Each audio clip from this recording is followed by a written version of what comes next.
this was a surprise. Hey friends, it's KT. You know, when Nerf released the Hyper series of blasters as their new competitive line, pretty much everybody thought Rival was done. The Curve Shot series was not great and seemed like an attempt at forcing a gimmick into the line to keep it afloat that ultimately fell pretty flat.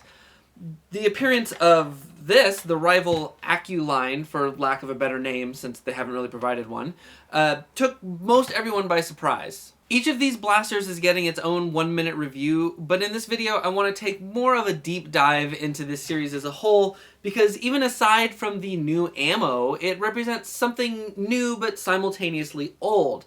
A gentler, brighter, more vintage aesthetic. To start off, let's quickly review all 3 blasters in this new line, but before we do that, I would love it if you'd support this channel by hitting like on this video and tapping the subscribe button. That way you can be sure to see those individual reviews as well as all the other Nerf content I've got bubbling in the background. So here they are. The Fate, a single-shot pistol, very similar to the Rival Knockout in function, but in my opinion a huge improvement in form and in the details of operation. The Vision, an internal magazine pistol similar to the Chronos or the Mercury, but with 8 rounds on board, but with a cheaper, sort of flimsier build that I personally find very disappointing. We'll come back to that. And the Pathfinder, a mag-fed primary that is the most unique blaster in the line. The only Rival blaster to use a stick mag in a traditional mag well, as opposed to rear or top loading like the Atlas, the Hypnos, or the Zeus, or mag in grip like the Apollo, Hera, or the Helios. Keeping with that vintage aesthetic, one of the big things about this series is that they have absolutely no modularity, no attachments, no rails, no customization options.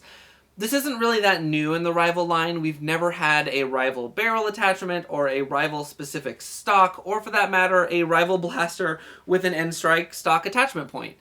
Rival blasters have always had their own sort of accessory attachment rail that is somewhere in the vicinity of Picatinny, but not quite there. But Nerf has provided us with hardly any attachments for it. Basically a flashlight and some magazine holders, and that was it. So maybe this isn't a huge departure for Rival as a whole, but it really drives the buy it and use it as it is feel. They perform like Rival blasters and even promise improved accuracy, more on that later. But they are definitely toys. They are sold as toys. It is an out-of-the-box, stock plaything.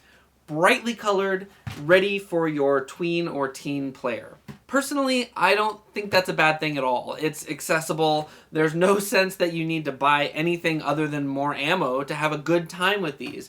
No expectation to deck out your blaster and additional bits and bobs, just a good blaster out of the box. The other payoff with not including any modularity is looks. These blasters have a cohesive appearance with bright colors and soft curves that really feels like a return to the Nerf of my childhood. The big selling point on these blasters are all of their accuracy features, along with the new ammo that Nerf are calling Accu rounds, little blue rounds with different dimpling on them. These features have earned this line the nickname Accu Rival. They've done a few things that they claim make the blasters more accurate. Of course, the first claim for accuracy is the ammo itself. I'm hoping to tackle that in a separate video, so we'll just leave that aside for now. All 3 blasters do have adjustable sights. Although all the sights are very much toy-grade devices, I think they're great inclusions, and the sight on the Pathfinder is good enough to offer some learning opportunities, explaining how a sight can be adjusted and what that does and why you would do it. The sights on the other 2 might offer those lessons, but they're significantly less useful overall. It's less of an accuracy feature and more of a complexity, a thing to learn how to use and to have fun setting up. I do think that the sight on the Pathfinder is good enough for target shooting in your house. I think you will actually notice a difference if you're shooting across whatever the longest distance is in your house or in your yard in still weather. Rival rounds are very affected by wind. But I think that there's enough potential with the adjustability of this to really learn something and inspire someone to want to go to the next step. The language on the packaging promises optimized barrels. There's no evidence that there's anything different about the barrels on these blasters from previous Rival offerings, but they said it. Finally, all 3 blasters have proper hop-up tabs. A hop-up tab is a small protrusion, generally made of rubber, inside the top of the barrel of the blaster. As the round exits the barrel, it lightly touches the hop-up tab, causing it to spin, giving the round a floating effect as the rotation pulls it upwards slightly in the air. This increases the range of the blaster, but it can also cause the round to drift off target. It also is possible to use the hop-up tab to curve your shot somewhat by turning the blaster so the hop-up tab changes the direction of the rotation, which was of course the gimmick behind the curve shots line, although the actual usefulness of this feature is debatable. Because of the longer, wider diameter barrel on the Pathfinder, the hop-up tab is very far back relative to the muzzle. I feel like this could cause rounds to bounce off the inside of the barrel, but I haven't noticed any significant problems with this testing so far. I know that the design concept is to keep the hop-up tab as close to the breech, to the point of firing as possible to get that spin on early. We'll have to wait and see. I really do think Nerf is tacitly responding to its users with some of the features and design decisions here, particularly with the Fate and the Pathfinder. The Fate fixes a lot of the common complaints with the Knockout, our previous rival single shot. To fire the Knockout, you had to release the breech, load your ammo, push the breech back in, pull on the priming handle, push the priming handle back in again, check your safety, and then fire. That was a loud one. The Fate cuts those actions in half by having the breech pop out automatically on prime. You still have to pop it back in, but now there's a T-pull return spring. The Knockout also had its plunger tube inside the grip, making it a huge chunky grip. Awkward but okay for adults and useless for smaller users. And I'm not talking about kids here. In my experience, younger teenagers and small adults have found this thing to be too much to get a grip on. The Fate's grip is svelte and comfortable in a wide variety of hands. Even if you can't reach your hand all the way around it, there's nice curves here to allow your palm and to get a good grip on it. The Pathfinder goes even further, borrowing a ton of features more commonly seen in community-designed blasters. A nicely integrated sling mount in the stock, an angled magwell, and an overall sleek minimalist design that feels to me a lot like the Skewer. This is like my favorite blaster. There is one big flaw on the Pathfinder that I definitely need to at least mention. Although at first glance the magazine looks identical to Rival's existing stick mags, it turns out that there are a few variations on this design, and they range from compatible to sort of compatible to barely compatible. This has been glazed over in quite a few reviews, but I first heard about it in detail in a video by Maritime Foam, which I'll link down below, and that in turn was based on Blaster Hub's coverage, both of which I will link in the description. Most Rival mags have a flat lip around this ridge, but a few of them have small stair-step protrusions in this area that hold the mag slightly farther into the magwell. This new mag has a protrusion that is still different from those other protrusions, and the Pathfinder relies on that to keep the magazine securely in the magwell. If you try to use the flat mags in the Pathfinder, you can see that they settle, they pop in all the way and then sort of settle back out a little bit. Let me do that again. They click back out a tiny bit. I want to add to this discussion by just demoing the mags that I have and sort of showing how they behave differently. Here's the stock magazine with stock Rival rounds, not with the Accu rounds that come with the blaster. No problem, 4 rounds back to back. Here is a original 12-round clear magazine.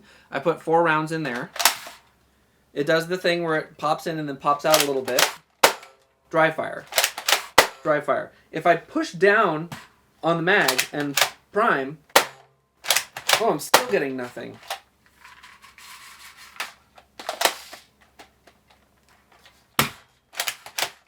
There we go. If you like really push on it, but you can't, you have to do it while you're priming the blaster to get it to chamber. And it's still not consistent. So, huge problem.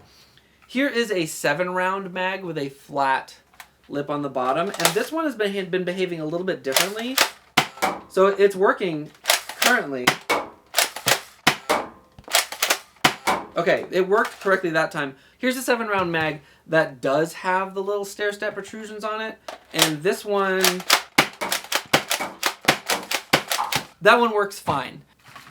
So this, of course, is the biggest problem, because what you want to be using is 12-round magazines, and they work very inconsistently at best, unless you happen to have the ones that have the stair-step protrusions on them. Blaster Hub has designed 3D printable files that are essentially tiny rectangles that you can print and then glue to your magazines to fix this problem. It's a nice clean solution, although you could probably just cut up some scrap plastic and glue that in. But of course, the real problem here is that this never should have been an issue. Why are there now 3 slightly different variations of the rival magazine standard, and why are new blasters not fully compatible with all the old ones? And most importantly, why is none of this explained anywhere? It's easy to say that this won't affect the majority of consumers, but I'm not really convinced. Kids getting their first rival blaster will probably get gifted their older siblings' Nerf collections and be confused when the mag they pulled out of their Apollo doesn't work correctly in their new blaster. This is all exacerbated by the fact that, as of now, Nerf doesn't sell the new magazines separately. This is a big problem across all the Nerf lines. Mega Mags and Ultra Mags are almost impossible to get, and even Elite Mags are generally tough to find in decent sizes. Luckily, there are great third-party options for those. But despite that issue, both the Fate and the Pathfinder are, in my opinion, big successes for the rival line, a product line that desperately needed some wins. In no small part to what I think is a willingness on Hasbro's part to finally listen to their more advanced users and make product design decisions that benefit everybody. Although, that finally brings us to the vision.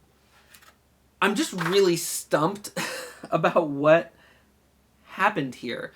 On casual look, it fits just fine between the Fate and the Pathfinder on the shelf. It's the medium-sized blaster, the capacity is somewhere in between, but look any closer and the functionality and the design language of those blasters completely falls apart on the Vision.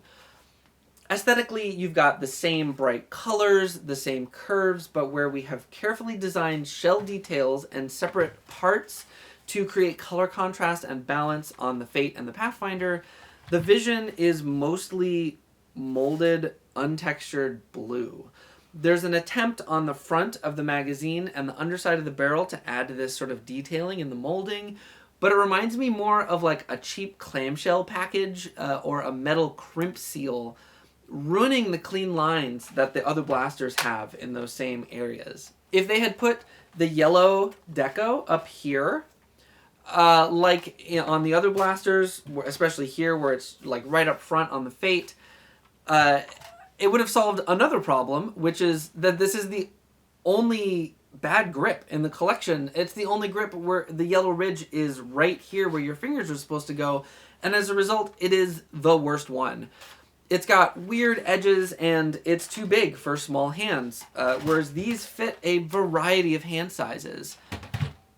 Another weird thing that happened here, I'm not sure it's a bad thing, but the paint. A lot of ado is made about Nerf's tendency to put paint only on one side of the blaster. I don't particularly care about that. I don't care about paint on blasters at all. It seems like a pretty minor detail. But the choice to put paint on the blue part of this one blaster when the other ones have it on the black where there's a starker contrast is pretty strange.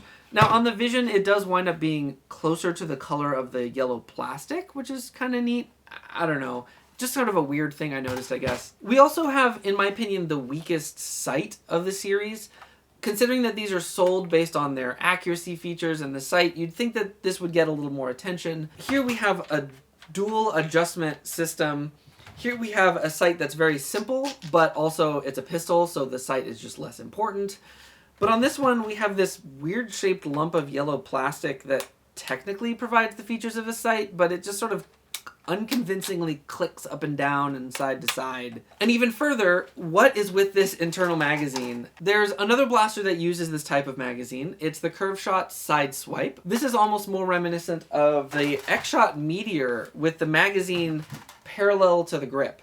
It's functional, but it's fiddly. This is definitely one of these blasters where you have to look at the instructions to figure out how it works. There's a hidden little tab all the way up here. You pull it all the way down. You stick rounds in there until it's up above this little, very flimsy sort of hook up here. And then you press this button, and it holds the rounds in, and you're ready to go. It is nice that you can top this off, which is a similar thing going on here. But similar to the Meteor, you have reliance on some very flimsy mechanisms. You have this thing likes to stick at the top, and it likes to stick around here. But you're completely reliant on this teeny tiny little pair of plastic nubs at the bottom to lock your follower in place. Then you shove rounds in the top and then push it back. This is going to wear out with use. If they give out, you'll have to hold down the follower while simultaneously adding rounds. Really difficult to do on the battlefield. Round this all off with the cheapest feeling trigger pull of the series, a priming bar that bends with any amount of pull, and you've got this weird oh, I almost forgot. It's also the only one in the line where you have to pull it out and then also push it back in to prime it. Why? As a result, we have this weird dud in the middle of an otherwise pretty good line. Why? Nerf has been releasing a lot of 3 blaster lines lately, so I wanted to peek back and see if there's a trend. Here's one of the first trio lines that comes to my mind. The original Dino Squad line, by my reckoning, has no duds. A perfectly good single-shot blaster, a fun 3-shot hammer-primed AR, and a flywheeler. They all work fine, and they look super, super cool. The Mega XL line also seems to have no duds. All the blasters are pretty good, but the real star of the show is the ammo anyway, so the blasters could have been just about anything and been totally fine. The Dragon Power line was such a cool line aesthetically. Many would consider the Skyblaze bow to be a dud, but only for reasons that are intrinsic to being a Nerf bow.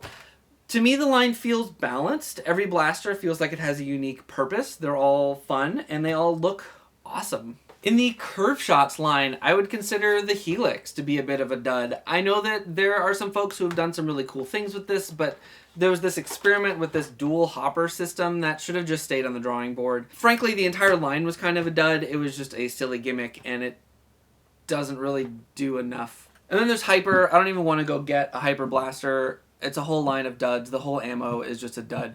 So, in the end, yeah, I guess I don't know how this happened. A friend did point out that the Vision exists to upsell people to the Pathfinder, and I'm sure that that's true. I'm sure that that's part of the concept behind it. The goal is for people to look at both and say, well, heck, I may as well spend the extra $10 and get the bigger, cooler blaster, and I can use magazines, and I can get 4 extra rounds. But how many younger siblings are going to get the smaller Vision as their blaster? How many people are going to say, well, I don't want a single-shot blaster, but I don't want to pay $30 and wind up with the Vision anyway? Most importantly, how many of those kids will get frustrated when the locking tabs on the internal magazine break or the priming bar bends upward and won't return into the blaster, and get frustrated and just never get involved in the hobby? I don't want to end this video on a sour note. Frankly, I love the Fate and the Pathfinder. They are comfortable, they're fun to hold. Testing them has been a total joy.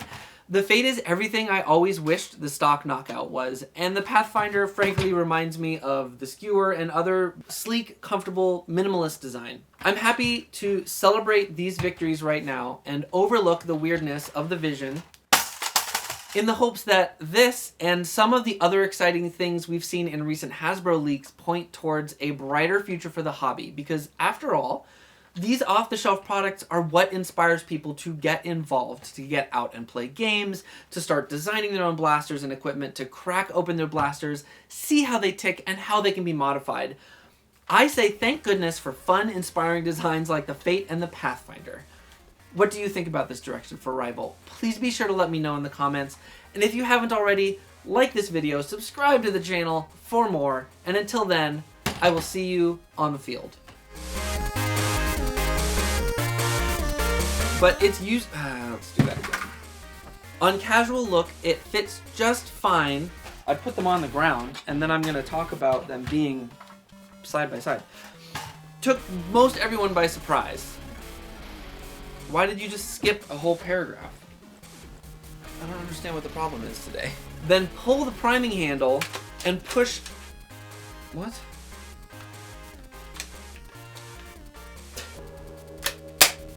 These features have... Really? This is really a problem today. You...